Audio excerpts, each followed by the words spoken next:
numerosos idiomas y merecedoras de premios como el Café Gijón, el Dashiell Hammett, el Premio de las Islas 2000, el Brigada 21 o el Premio de la Novela Histórica Barcelona.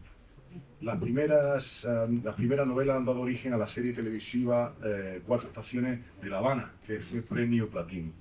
También es autor de la novela De mi vida, Herejes, el Premio Novela Histórica de la ciudad de Zaragoza, como Polvo en el viento, del libro de relatos, Aquello estaba deseando ocurrir y De regreso a Ítaca, así como los ensayos Agua por todas las partes y Los rostros de la salsa. A los 15 años de su publicación, Padura recupera en una edición conmemorativa El hombre que amaba a los perros, una novela ya mítica de la literatura hispanoamericana del siglo XXI. Muchísimas de sus obras han sido ya traducidas al portugués, entre ellas pues, Agua por todos los lados, Como Poeira ao Vento, Febre dos Cavalos, O hombre que amaba os cachorros, Herejes, Pasado Perfeito, etc. Hay un sinfín de obras. Hoy dialogará con Leonardo Padura el profesor Juan Fiorini, que es además doctor en estudios literarios por la Universidad Federal de Mato Grosso, autor de Contar filmes o Cinema Imaginario de Manuel Puig, organizador y coorganizador de varios libros sobre crítica literaria, investigador del grupo de estudios sobre literatura en campo expandido, co-creador de la colección Polifonías, que se dedica a divulgar la producción literaria y crítica sobre diversos temas de la literatura hispanoamericana y estudios intermediáticos. Espero que disfruten de este diálogo y muchas gracias.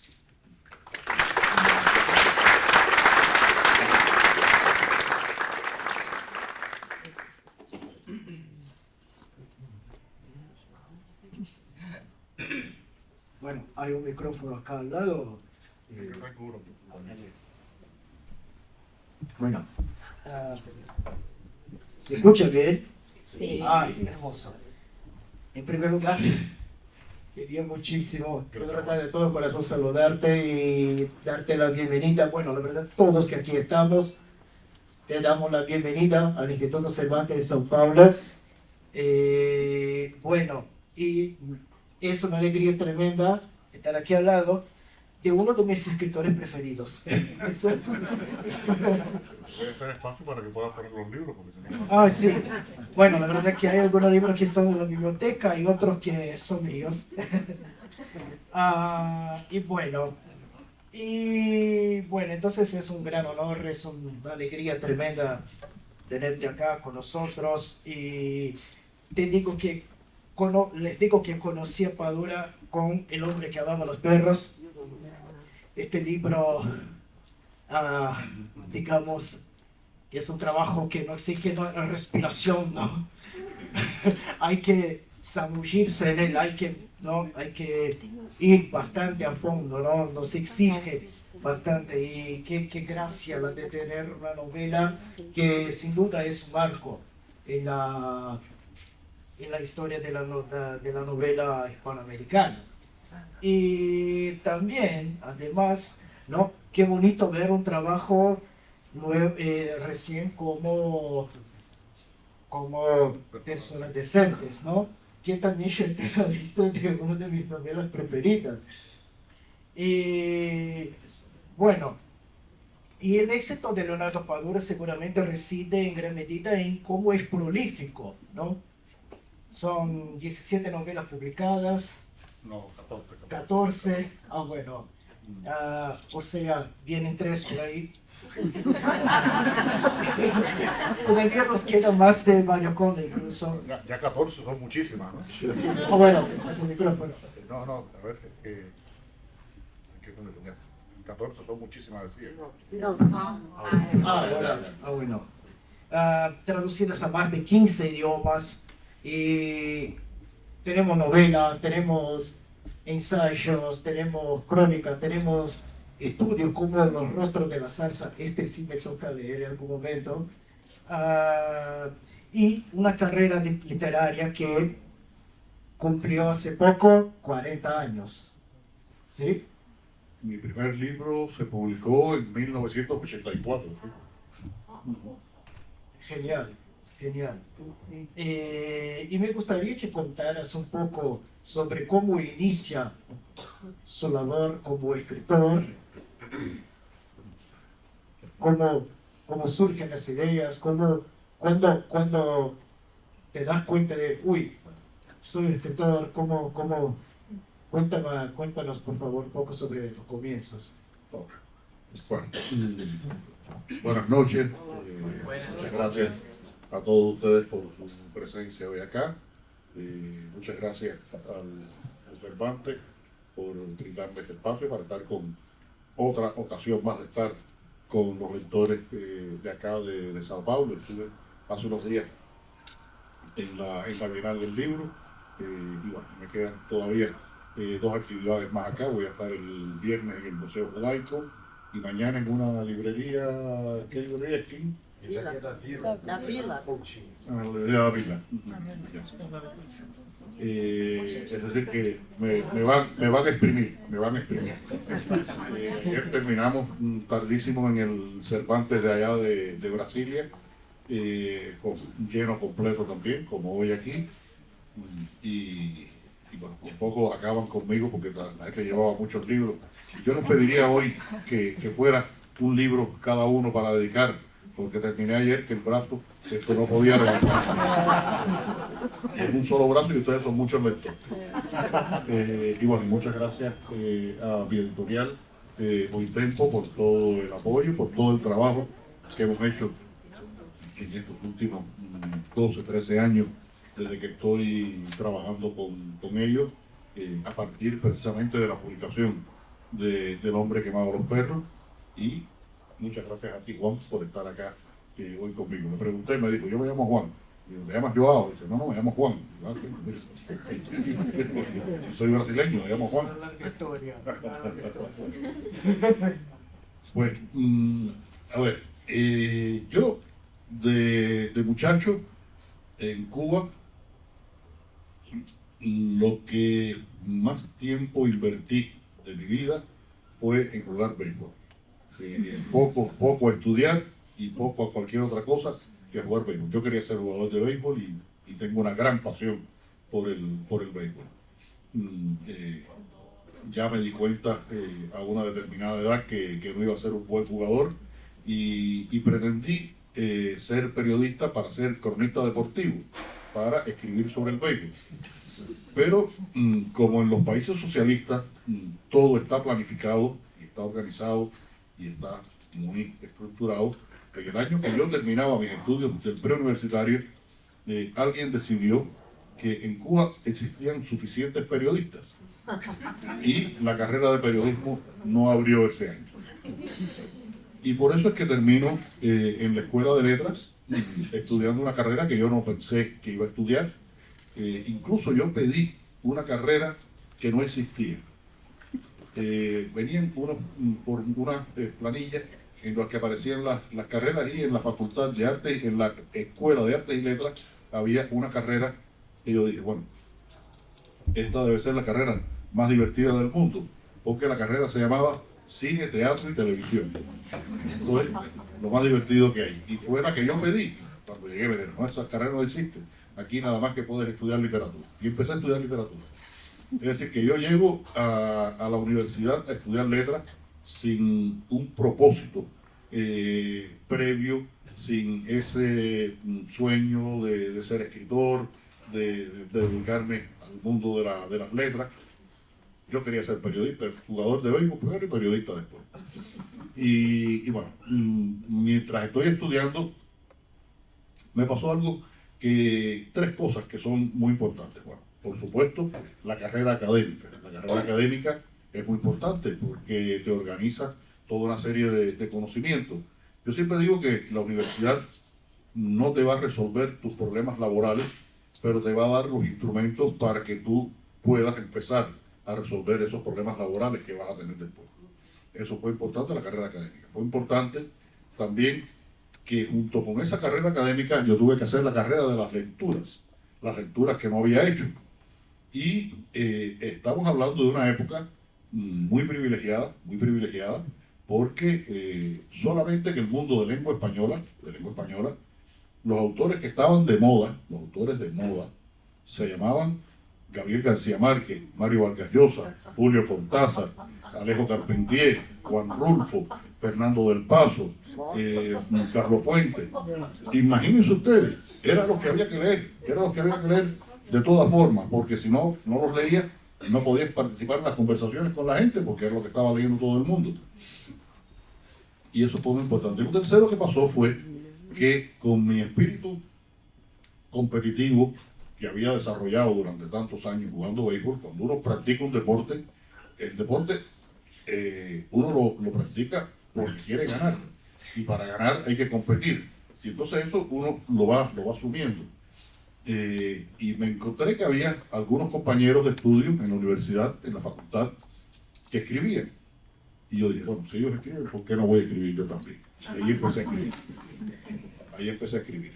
Y escribí mis primeros relatos, muy elementales, pero ya empecé a tener la intención de escribir. Y mi primer libro, que hablábamos de que se publicó en el año 84, no es un libro de ficción, fue mi estudio de tesis de grado universitaria, que era un estudio sobre la obra de un personaje muy importante del mundo iberoamericano en general, y muy poco reconocido, que es el Inca Garcilaso de la Vega.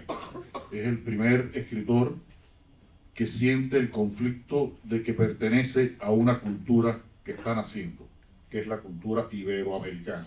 Él es hijo de una princesa incaica, de un conquistador español, y tiene esa conciencia de que es algo diferente. Él no sabía qué cosa era, porque no era peruano, no era inca, no era español, y era todas esas cosas a la vez.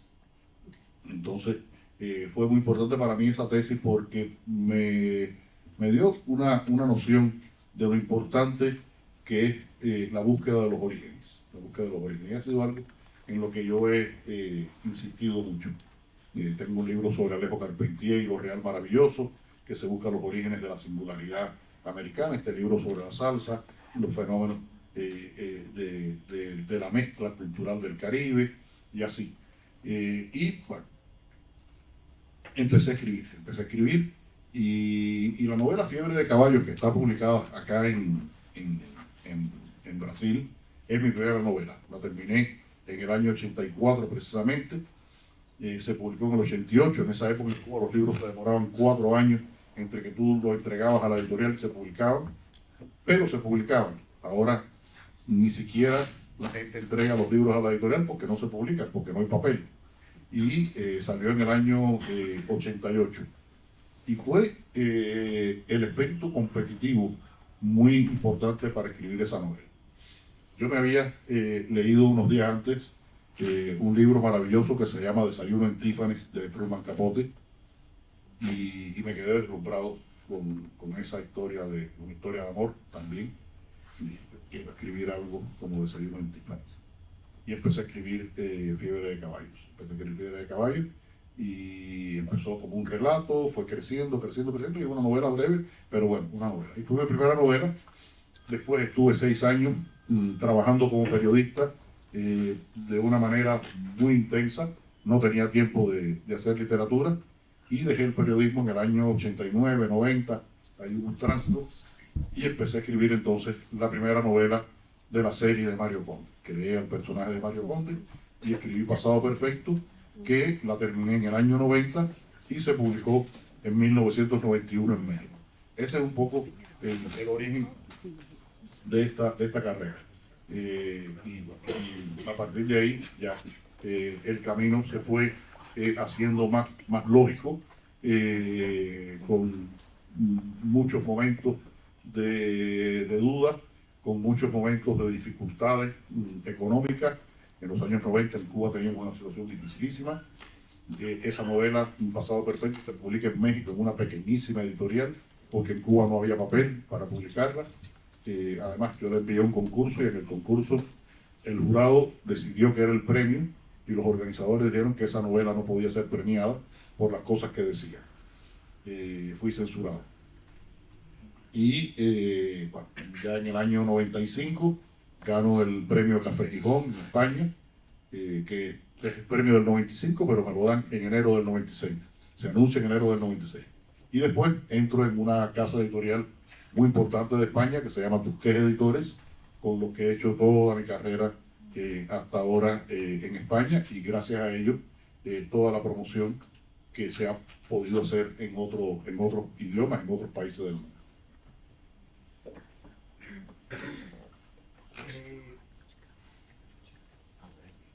Bueno,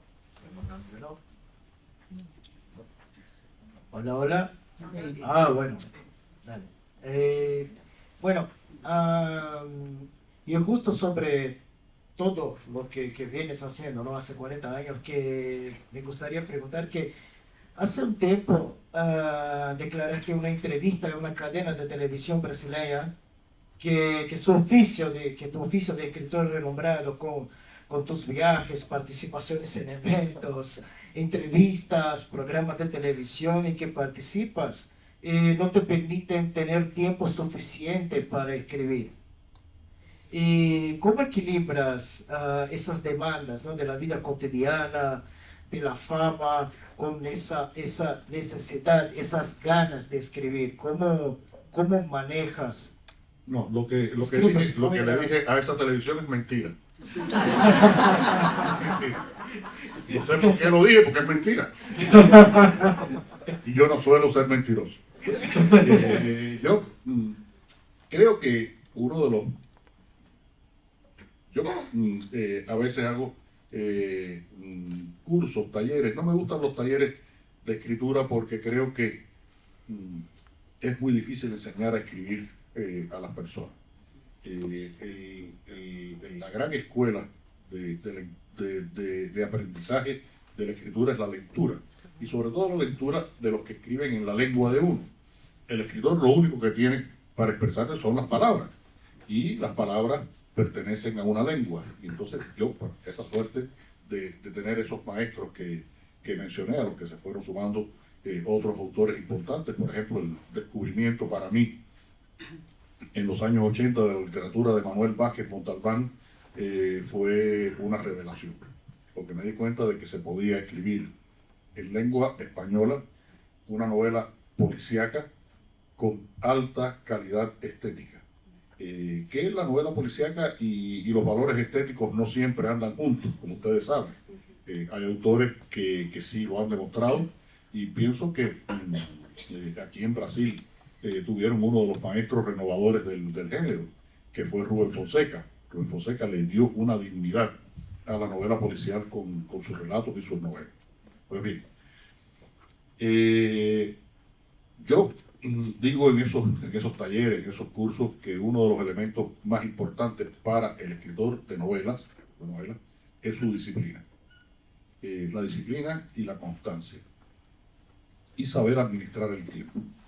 Yo he logrado que mis movimientos por el mundo, mis estancias en distintos lugares, por promoción, por eventos universitarios, en fin, las cosas a las que asisto, estén ubicadas en el momento en que yo estoy haciendo un trabajo y necesito hacer una pausa. Yo durante muchos años pensé que no podía escribir fuera de Cuba. Después aprendí que sí puedo escribir fuera de Cuba, y durante la pandemia hubo un momento que salí, nos fuimos a un pueblo de Cataluña, estuve ahí 2 meses escribiendo todo el tiempo. Ahora, hace poco, estuve otra vez allí y trabajé muchísimo, y en Panamá, y escribí, porque lo que hago es que llevo los trabajos hasta un punto en el que yo necesito detenerme. Una novela exige continuidad, pero cuando uno empieza ya a manejar una gran cantidad de información, una gran cantidad de personajes, de situaciones, pues necesita en un punto determinado detenerse para que es lo que Hemingway decía, el agua que está en el fondo del pozo que empiece a subir otra vez. Dejarlo un tiempo para que eso ocurra. Ahora mismo yo terminé sobre el 15 de agosto la primera versión completa de la nueva novela que estoy escribiendo. Me fui a República Dominicana a un taller de cine y literatura, vine para acá, Me voy ahora a España a hacer la promoción del libro nuevo que sale, que es un libro sobre La Habana, un ensayo sobre La Habana. Y ya tengo programado que yo regreso a Cuba el 14 de noviembre y que no vuelvo a viajar hasta finales de enero. Tengo 2 meses y medio para hacer una segunda versión muy concentrada de esa novela, que ya se la leyeron 3 personas. Una persona que tenía el compromiso, pero otras 2 que ya con ganas de empezar a escribir porque me dijeron tantos horrores.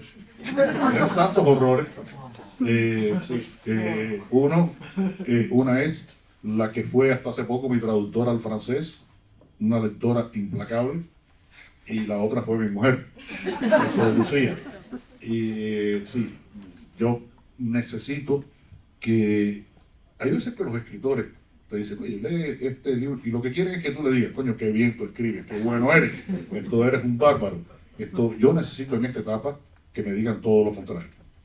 Mira, esto aquí se repite, esto aquí no está bien resuelto, fíjate este personaje, esta actitud, porque uno a veces pierde la perspectiva. Entonces, yo vinculo las etapas de trabajo con los momentos de la promoción. Y creo que me ha funcionado, porque esta que estoy escribiendo ahora es la 15ª novela. Escribir 15 novelas, no creo que se pueda escribir esto montado en un avión, 15 novelas. Y me paso la vida montado en un avión. Es decir, que tiene que haber una disciplina de trabajo, de organización. Yo trabajo todos los días, de lunes a domingo, cuando estoy en Cuba o cuando estoy en ese otro lugar donde esté, porque creo que en el momento en que estás escribiendo necesitas esa continuidad, porque los personajes van creciendo y van empezando. Esto es una cosa muy importante, Juan, en ese fenómeno de continuidad. Y es que te das cuenta en un determinado momento que esos personajes que tú has creado empiezan a pensar por sí mismos, empiezan a tener sus necesidades, empiezan a tener sus actitudes, y uno a veces quiere llevarlo a donde uno necesita para que le funcione el argumento. Y eso son una de las cosas que me critican en estas primeras lecturas, Lucía y esta señora Elena. Y me dicen, oye, mira, esto que está haciendo este personaje, no, mira a ver qué solución le das, porque está forzando. Y uno como escritor tiene todo el poder del mundo con respecto a esos personajes, porque uno es Dios ahí que mueve a todas sus criaturas, pero tiene que tener una coherencia y tiene que tener un sentido de que el personaje tiene que funcionar con su propia lógica, tiene que tener su psicología y tienes que respetar esa psicología del personaje. Y otra vez. Bueno. Hola. Bueno. Hay que esperar unos segunditos. Bueno. Ya que estás hablando, como mencionaste, ¿no? Que de repente te suena como si tu personaje adquiriera una conciencia propia. ¿Cuándo te diste cuenta que Mario Conde adquirió una conciencia muy específica? ¿O cuándo se te escapó Mario Conde? Hubo un momento en que te diste cuenta, notaste que Mario Conde se te escapó. Sí, Mario Conde es muy cabrón porque hace exactamente lo que le da la gana. Bueno, tal vez sea eso es uno de los motivos que le guste tanto a la gente. No, fíjate, Mario Conde, a mí, por ejemplo. Por eso es que hay novelas en las que no aparece Mario Conde, que pudiera aparecer, porque transcurren en momentos y en espacios. El personaje cubano del hombre que amaba a los perros dice en un momento determinado que él conoce a Mario Conde, y Mario Conde le ha conseguido algunos libros. Es decir, que Mario Conde pudiera estar en esa novela. En los de Como polvo en el viento también dicen, no, porque yo vi el otro día a Mario Conde, porque son contemporáneos todos. Pero Conde no está en esas novelas como personaje activo. ¿Cuál es el problema? Bueno, yo escribo Pasado Perfecto entre finales del 89 y el año 90. Y me propongo escribir una novela policíaca cubana que fuera muy cubana, pero que no se pareciera a las novelas policíacas cubanas. Imagínense ustedes, el movimiento de literatura policíaca cubana, que era muy reciente, de los años 70, 80, un periodo del que yo hablo mucho en Personas Decentes, un periodo de gran represión cultural en Cuba, se potenció esa novela policíaca que, cuando les diga el nombre, ya van a entender cómo funcionaba. Se llamaba novela policial revolucionaria. Como el personaje amigo de Conde que también escribía unos cuentos heroicos, revolucionarios, con una trama revolucionaria, con Pues eso fines es lo que se pedía, revolucionarios. eso es lo que se pedía. Y entonces esos policías de esas novelas son policías perfectos. Y yo, que bueno, había tenido ya la experiencia de leer autores tan iconoclastas y tan heterodoxos como puede ser el propio Rubén Fonseca, como puede ser el italiano Leonardo Sciascia, como fue Manuel Vázquez Montalbán, me doy cuenta de que el protagonista tiene que ser un personaje que esté en contradicción, en interrogación, en una manera crítica y a veces hasta corrosiva de ver la realidad. Pero tenía que ser un policía, porque no tenía lógica que en Cuba yo pusiera a investigar un crimen de sangre a un privado. Y pues, tuve que hacerlo policía. Esa fue la razón por la que esa novela, en el concurso al que yo la envié, no ganó. Porque los organizadores, que eran los que promovían la novela policial revolucionaria, dijeron, este no es el personaje que nosotros queremos, esta no es la historia que nosotros queremos. Y ahí yo creé a Conde, un hombre de mi generación, que vive en un barrio parecido al mío, con experiencias generacionales muy comunes, con un cierto bagaje literario, es un buen lector, con un grupo de amigos, con un cierto desencanto, una cierta melancolía. Pues creo este personaje, pero me doy cuenta de que todavía era un poco utilitario. Yo lo estaba utilizando para decir algo en la novela. Y cuando empiezo a escribir la segunda de la serie, decido rescatar el personaje y escribir una segunda novela, Vientos de Cuaresma, yo creo que cuando Conde adquiere su corporeidad. Y esa corporeidad ha significado que esas novelas tienen un lenguaje, tienen una perspectiva de la realidad, tienen una atmósfera, un tono, que son cosas un poco vagas, pero que el lector las identifica y el escritor también las identifica. No son cosas específicas, pero están ahí. Cuando uno, decía el caso de Vázquez Montalbán, lee las novelas de Carballo y lee las novelas que no son de Pepe Carballo, se da cuenta de que hay estos dos Vázquez Montalbán. Y yo creo que cuando alguien lee El hombre que amaba a los perros, lee una novela de Mario Conde, se da cuenta de que hay una diferencia en el tono de las novelas, porque Conde le da el sentido y el carácter y el estilo que tienen esas novelas. Y entonces ahí empieza él a hacer lo que le da la gana. Empieza a funcionar. Él me exigió que lo sacara de la policía. Él me decía, ¿cómo se te ocurrió que un tipo como yo pueda ser policía? Yo no sé cómo va a ser policía, yo no soy policía. En la cuarta novela lo liberé, lo saqué de la policía y entonces lo que pasó fue que la compañía de las letras me llamó y me dijo, mira, queremos hacer una colección de literatura, de novelas más o menos policiales, más bien breves, 150 páginas, y con un escritor en cada una de esas novelas. Y la serie se va a llamar Literatura Oral. Y yo le dije, yo no soy capaz de escribir una novela así por encargo. Pero me quedé pensando y los llamé y les dije, venga acá, Hemingway todavía está libre. Nadie ha cogido Hemingway. Yo quiero escribir una novela sobre Hemingway. Y me di cuenta de que el que había decidido que se escribió esta novela sobre Hemingway era Conde, no era yo.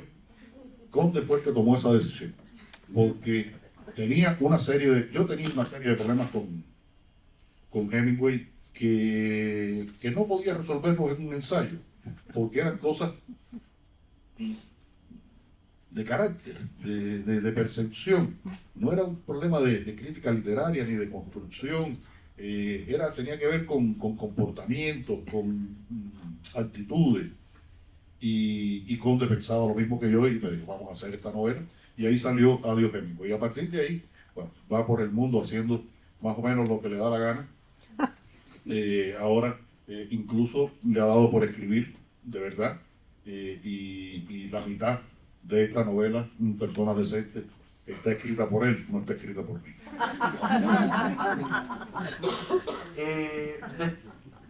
Bueno, un detalle muy interesante, de hecho, que me fui dando cuenta a medida que iba leyendo, es que te da la sensación cuando lees Personas Decentes que no estás leyendo una novela, sino que estás leyendo dos.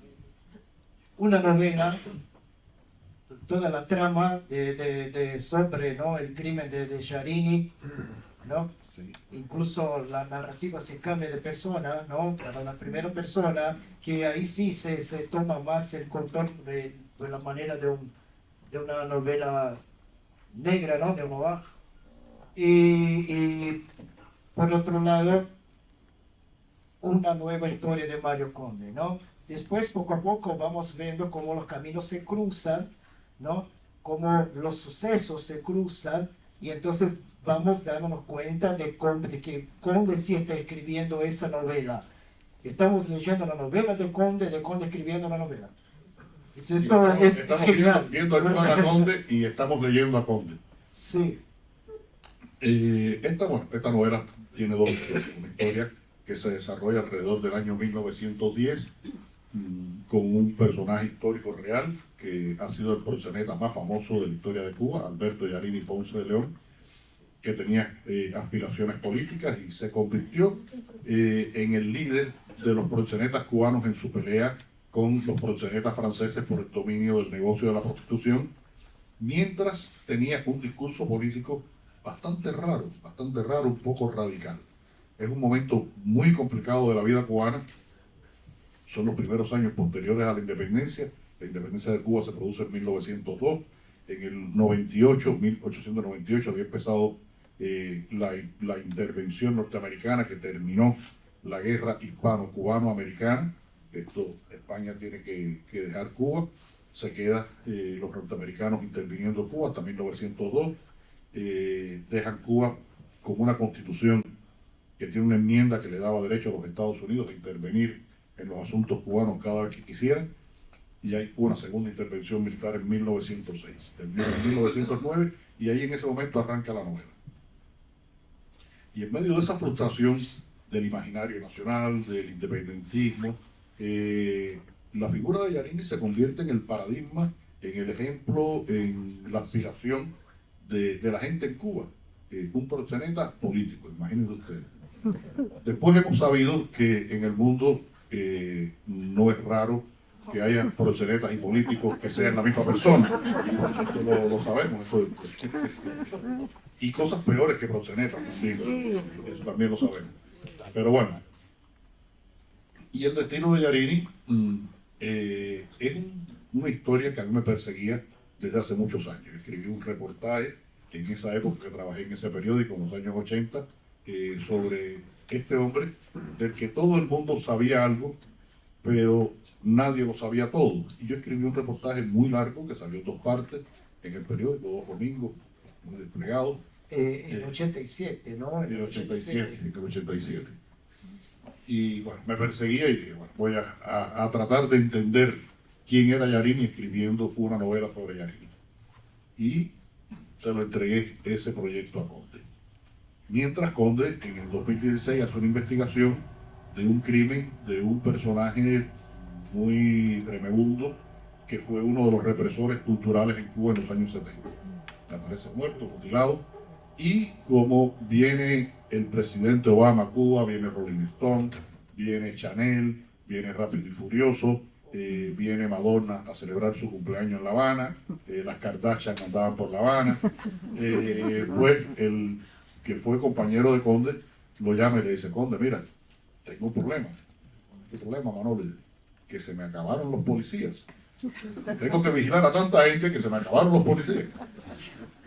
Y entonces le pide a Conde que investigue este asesinato y Conde dice, bueno, pero voy a adelantar la investigación.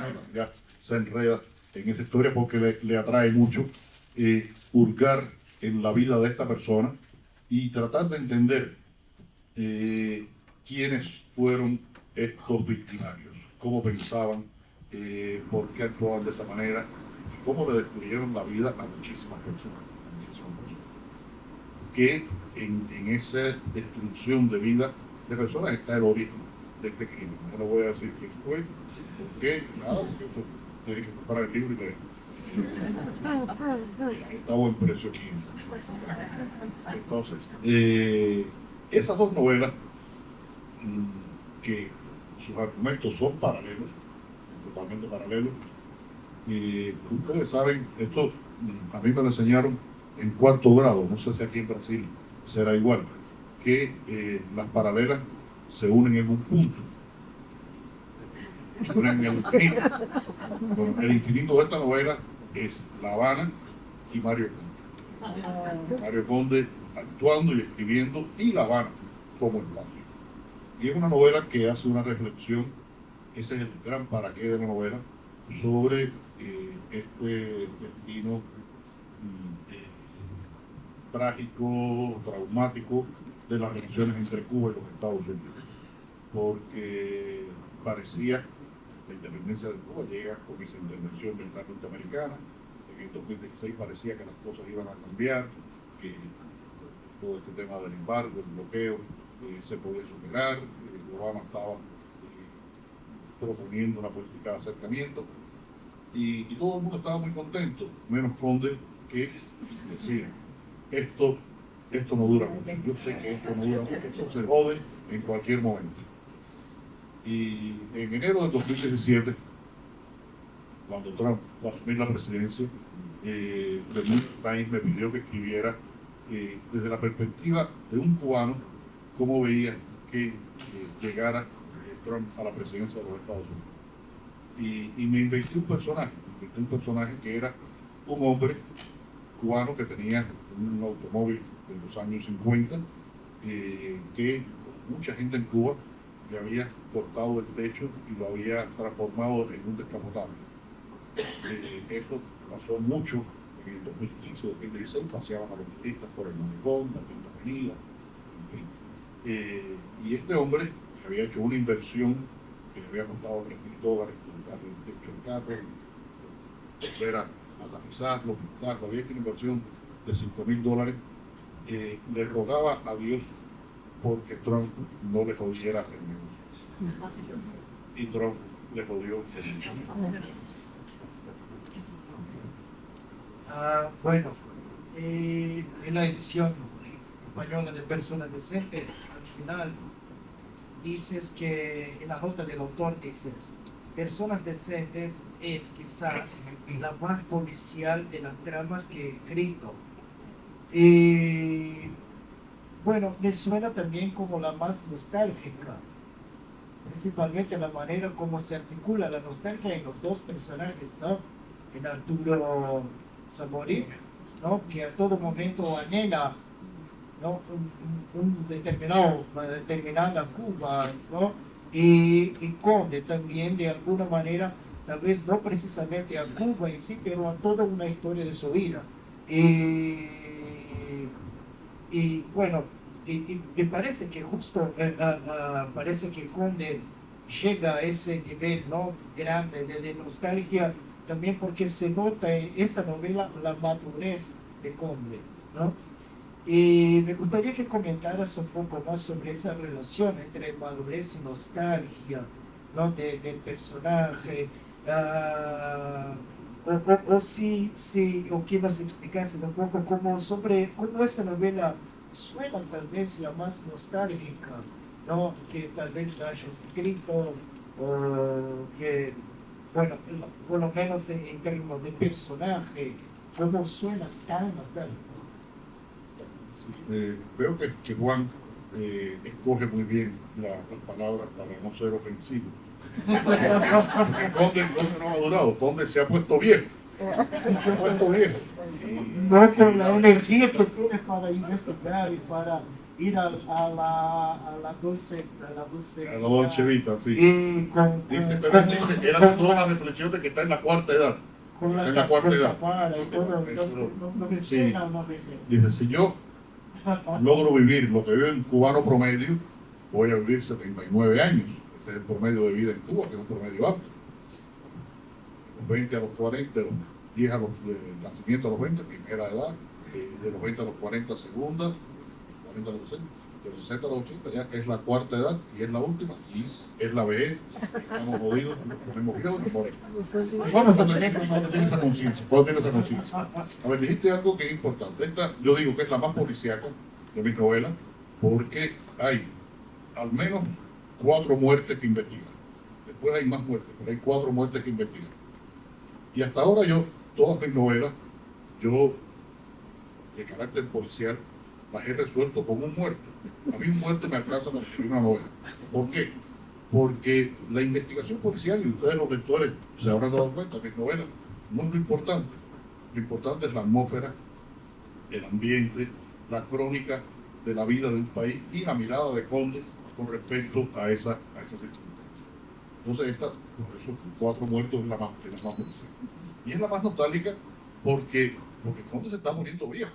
Ya en esta novela tiene 61 años, 62 años, sabe que tiene menos tiempo por vivir que el que ya ha vivido, y la experiencia le va diciendo que las cosas no van bien, no solo para él como individuo, sino para la sociedad en la que vive. Y hemos visto el desenvolvimiento de los años posteriores, hasta qué punto Conde tenía razón en ese momento. El proyecto cubano que logró tantas cosas importantes, evidentemente es un proyecto que se ha agotado. Estamos viviendo en un momento de empobrecimiento galopante del país, con falta de medicamentos, de alimentos, de combustible, con falta de esperanza, y una sociedad sin esperanza le cuesta mucho trabajo sobrevivir. Y por ejemplo, la respuesta masiva que se ha dado a esto ha sido una crisis migratoria, la más grande de la historia de Cuba. En 3 años han salido de Cuba, cifras oficiales, más de 1 millón de personas, 10% de la población. Y se han ido los que han podido, no los que han querido o los que quisieran irse, porque solamente por la vía de Habana, Managua, Nicaragua, y la ruta esta de los coyotes por toda Centroamérica y México, cuesta alrededor de $10.000. Y para un cubano $10.000 es mucho dinero. Lo vende todo, vende la casa, vende hasta la madre para tener $10.000 e irse. Y se han ido así más de 1 millón de cubanos. A España han llegado ni se sabe cuánto. Ahora hay muchos cubanos que están mirando a Brasil con ganas, porque Estados Unidos se ha puesto medio complicado y están mirando a Brasil con ganas, y van a llegar algunos cubanos acá en los próximos meses, seguro. Entonces, todo eso nos hace mirar hacia un pasado en el que nos prometieron que el futuro llegaría y que ese futuro sería mejor. Y esa promesa se desvaneció, y el futuro ha sido un presente que es cada vez más arduo, sobre todo para todo el país, pero especialmente para la gente de mi generación, la gente que nació con la revolución, creció con la revolución, estudió, trabajó, estuvo en la guerra de Angola, padeció todas las cosas que ocurrieron. Vivimos esa represión cultural de los años 70 que marcó la vida del país, la vida cultural del país, y que hoy nos encontramos con una situación en que un jubilado gana 2.000 pesos, jubilado, alguien de mi edad, que voy a cumplir 69 años en 20 días, gana 2.000 pesos, y un cartón de 30 huevos vale 3.000. Sí lo encuentras. Es decir, que con una jubilación no te puedes comer ni un huevo diario. cómo vives. Entonces tienen que vivir con alternativas de supervivencia. Un hijo o un hermano que vive en los Estados Unidos y le manda $50, un amigo que le resuelve algo, o tienes que seguir trabajando. Trabajas entonces de jardinero, de custodio, de repasador de estudiantes que están en la secundaria, porque no te alcanza el dinero que se supone que tú has aportado a esa sociedad durante 40, 50 años de trabajo, no te alcanza para tu vivir. Y entonces estamos en esa situación y por supuesto, todo esto se está reflejando en el pensamiento de Conde, se está reflejando en mi literatura. La novela que estoy escribiendo ahora tiene mucho que ver con esa situación actual de mi generación. Sí, bueno, ¿a alguien le gustaría hacer alguna pregunta? Sí, al caballero ahí. Bueno, te llevo el micrófono. Buenas noches. No. Sí. Eso del personaje, volverse loco, hacer lo que quiera con los libros, ¿esto es un complicador o un facilitador para escribir series de libros? Una series de libros. En la serie yo creo que ayuda un poco la capacidad del personaje de proponerte soluciones, de proponerte maneras de ver la realidad. Todo esto, por supuesto, es en el fondo un juego literario. Esto tú como escritor eres el que maneja. Esto nunca el títere, la marioneta, va a actuar sin la presencia de la mano del humano y el personaje tampoco. Lo que pasa es que sí, esos personajes cuando ya tienen un carácter tan definido, pues te obligan a ti a mirar de qué manera tú los vas a hacer actuar, de qué manera tú los vas a hacer pensar. Y en las series de novelas, como en este caso del personaje de Mario Conde, a mí me ayuda mucho. Me ayuda mucho. Conde me facilita la forma en que yo voy a mirar la realidad. Ya la construcción del argumento y eso viene después, pero la manera en que voy a ver la realidad, Conde me la facilita. Gracias. Tenemos tiempo para unas 2 preguntitas más. A ver, hay gente allí también. Pucha. Tenías que quedarte unos días más. No, sí, no, podemos hacer algunas preguntas más. Sí. Yo le quería preguntar, la única novela que leí, lamentablemente, de usted fue El hombre que amaba a los perros. Y creo que por todo lo que estoy escuchando es una propuesta totalmente diferente. Ya ahí los personajes son reales. Entonces quería preguntarle, ¿cómo usted construye una novela que tiene que ver mucho más con la historia, ¿no?, mundial, que con este tipo de novela que tiene algo de ficción y realidad, entiendo? Sí, yo tengo varias novelas en que aparecen procesos y personajes históricos. La novela de mi vida tiene como personaje principal a José María Heredia, el poeta romántico cubano del siglo XIX. Herejes, aparece hasta Rembrandt, aparece en su estudio trabajando en el mundo judío de Ámsterdam en el siglo XVII. En La transparencia del tiempo, que es una novela de Conde, hay toda una historia de una virgen negra que viene de Tierra Santa, de Jerusalén, con los cruzados, y tiene toda una historia que pasa por el norte de Cataluña y termina en Cuba después de la Guerra Civil Española o durante la Guerra Civil Española. Es decir, que siempre con mucha frecuencia, y aquí está la historia de Yanini, que es una historia, hay ese tipo de reflexión. La novela El hombre que amaba a los perros, por supuesto, es una historia, una novela en la que la investigación histórica fue fundamental, porque estoy hablando de un proceso, un acontecimiento, un gran proceso y acontecimientos muy puntuales del siglo XX que tienen diferentes lecturas, pero con una enorme importancia en el desarrollo de lo que fue la utopía igualitaria, y la perversión de su utopía igualitaria.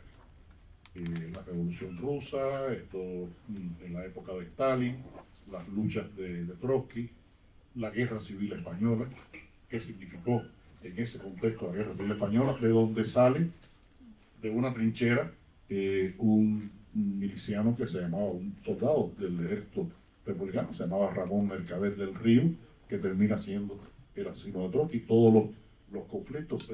La Guerra Civil Española es muy importante porque fue un momento en el que se vio los enormes conflictos de la izquierda revolucionaria y cómo esos conflictos de la izquierda revolucionaria, al no resolverse y al ser finalmente castrados por el estalinismo, provocó todo lo que vino después, hasta la desaparición de la Unión Soviética y que vengamos a Putin ahora ahí en el Kremlin.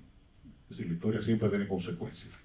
Y bueno, me llevó mucho tiempo de escritura y de investigación, fueron 5 años de trabajo en los que sobre todo tenía que entender y conocer la figura de Trotsky, del que hay muchas biografías, y por el contexto y por personajes con alguna relación posible con él, crear a Ramón Mercader. Ramón Mercader es un hombre que todo lo que yo he dicho en ese libro puede ser que sea mentira. No, porque es que Ramón Mercader es una invención. Nadie sabe quién es Ramón Mercader. La única biografía que existió hasta hace poco, que publicaron una, la había escrito su hermano, Luis Mercader. Entonces, yo no confío mucho en que mi hermano escriba una biografía. Porque con la roña que me tiene mi hermano va a ser terrible. Entonces, y pasó algo muy, y esto es muy importante. Todavía hoy, los archivos de Moscú se cerraron, en fin, y han salido algunas cosas. No aparecieron documentos en los que se vinculara a Stalin con el asesinato de Trotsky, porque Stalin periódicamente quemaba toda la información que tenía que ver con el proceso de acercamiento a Trotsky y la orden de su asesinato. Sabía que eso podía ser peligroso y lo quemaba periódicamente. Entonces, yo no sé si Mercader estuvo en ese centro de entrenamiento de agentes soviéticos en las afueras de Moscú, pero hubo otros como él que sí estuvieron allí y ese centro tenía esas características más o menos. Y cuando yo pienso que, y eso lo he discutido con varias personas que me dicen, pero bueno, esa es una afirmación un poco peligrosa, ponerlo, digo,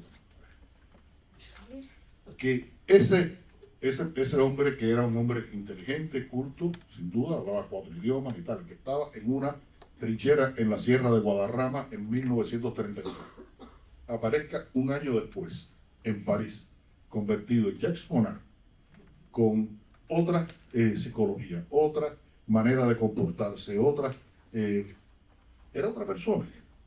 Eso no se logra en una escuelita pública diciéndole, a ver, niño, vamos a multiplicar. Eso fue un proceso de lavado de cerebro y de construcción de un personaje muy brutal, en el que puede haber incluido el hecho de que el asesinato por razones ideológicas está justificado, que es lo que hace Ramón Mercader. Muchas gracias. La última. ¿Dos más? Ah, bueno. Hola, soy periodista, y estoy haciendo un video para el periódico de mi universidad. Y a mí me gustaría saber cómo fue su experiencia publicando sus libros en Brasil en comparación con el resto de Latinoamérica, y sin su percepción, hay una estigmatización de la cultura americana por parte mexicana, la cultura cubana por parte de los brasileños. Yo empecé publicando en Brasil, como dije, con la Compañía de las Letras, y después publiqué varios libros con ellos, y en un momento determinado no se vendían mucho los libros, cifras muy normalitas. La compañía es una gran editorial, un grupo grande, Con Saraíba publiqué una o dos novelas. Y cuando terminé El hombre que amaba a los perros, alguien se me acercó y me dijo, mira, esa novela, hay una editorial en Brasil que publica sobre todo ensayos de carácter histórico, filosófico, de evaluaciones políticas, que esa novela está hecha para ellos y ellos la van a defender como nadie. Y así empezó la relación con Buen Tempo. Buen Tempo, que ya ha publicado 12 de mis libros, y bueno, fue desde el principio El hombre que amaba a los perros. Yo creo que bueno, tengo muchos lectores en Italia, en Francia, en Alemania, pero esa novela donde más espacio ha ocupado en el debate, en la lectura, en su recorrido, ha sido en América Latina en general, y específicamente en Brasil de una manera muy importante, que a mí me sigue asombrando cuando yo veo que ya ahora esta edición ha salido con un sello de más de 100.000 ejemplares vendidos. Vender 100.000 ejemplares de cualquier libro es mucho.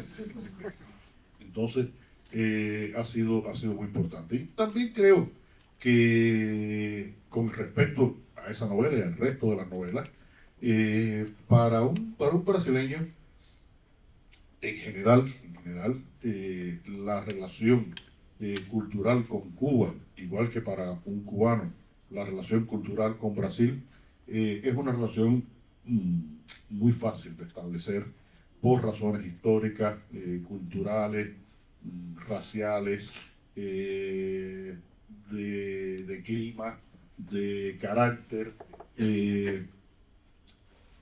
En Cuba tú llegas a una parada de ómnibus y tienes que esperar, y generalmente tienes que esperar mucho porque no pasan.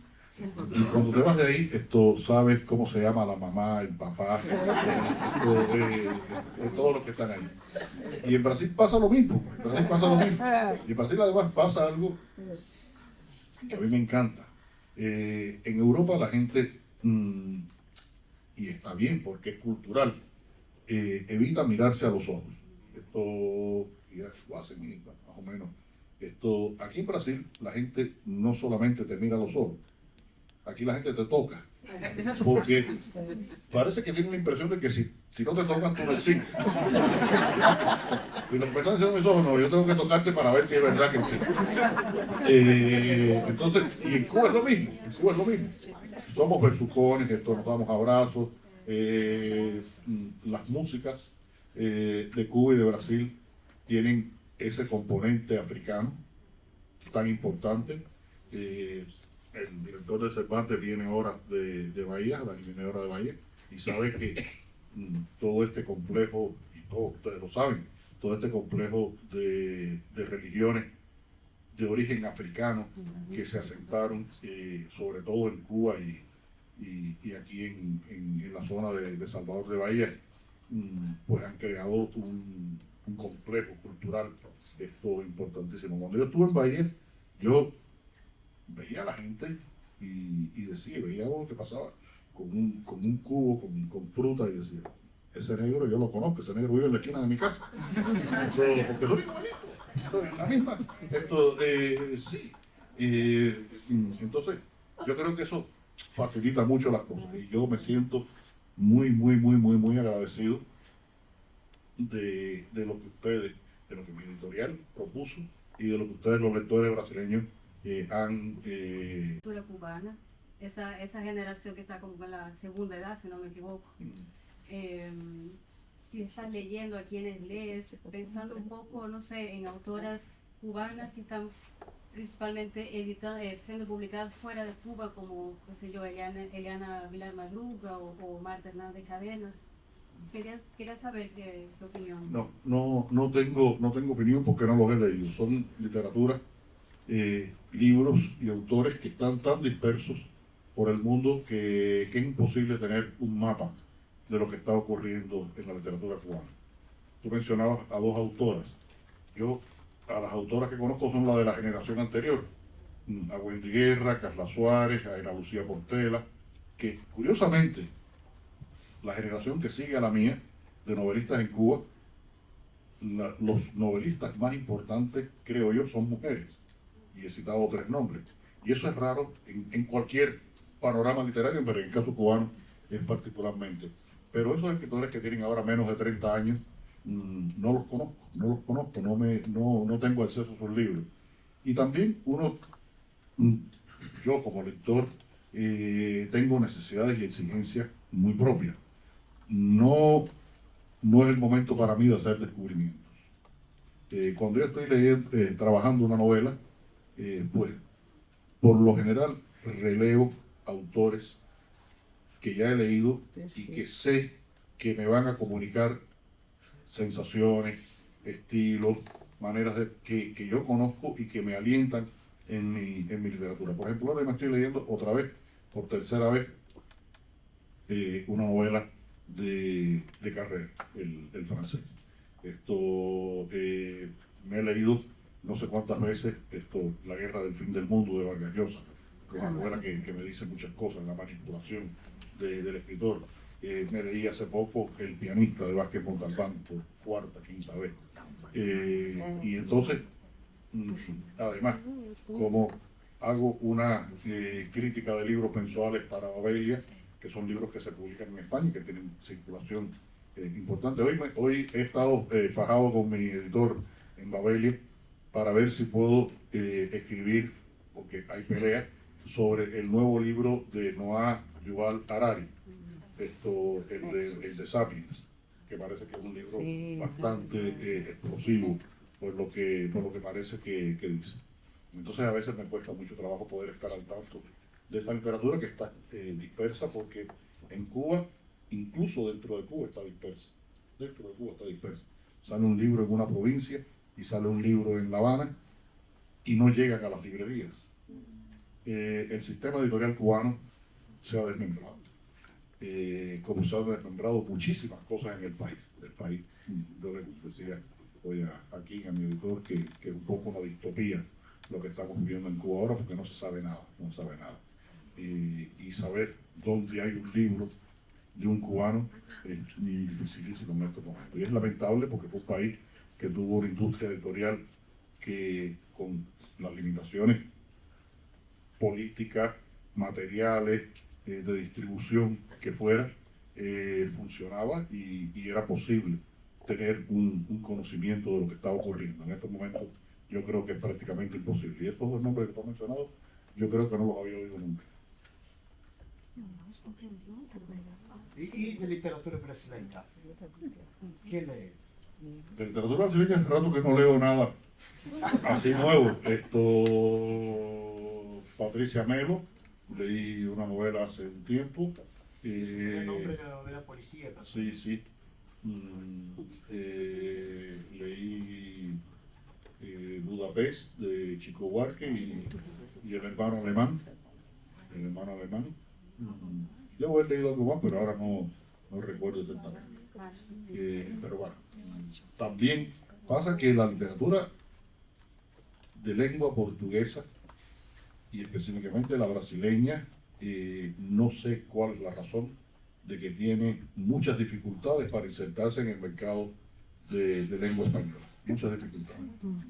Mis editores en Barcelona publicaron un libro de Rubén Fonseca y me dijeron, porque además yo le insistí, y le pregunté, y le dije, mira, no funciona. Es posible que no funcione, es un escritorazo, no funciona. Y entonces hay ahí un proceso que habría que revisar, no sé en qué sentido. Los mercados son muy caprichosos y el mercado del libro es especialmente caprichoso. Y eso está pasando, yo creo, con la literatura de lengua portuguesa, pero específicamente la literatura brasileña traducida al español. El micrófono. Bueno,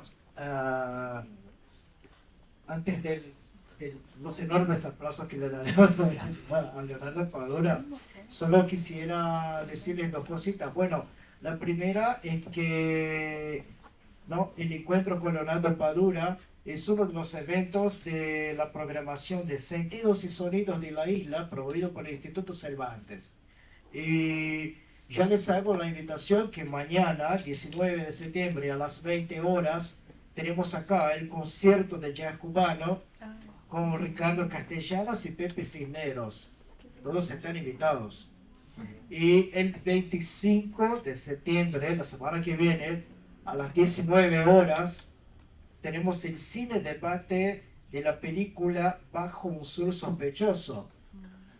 Y el 26, a las 20 horas, tenemos también el espectáculo de flamenco de la compañía Miguel Alonso. Están todos invitados también a que sigan, ¿no?, en las redes sociales el Instituto Cervantes, a que vean la programación. Siempre hay muchas cosas interesantes que ver acá. Es una institución que está siempre de puertas abiertas para todos. Para terminar, ¿no?, los autógrafos con el escritor se realizarán ahí afuera, ¿sí? Bueno, entonces, otra vez más, quisiera muchísimo agradecer por tu presencia. Qué honor, qué alegría. Bueno, no me quedan más palabras, pero sea muchas gracias por todo, muchas gracias por todo lo que has hecho.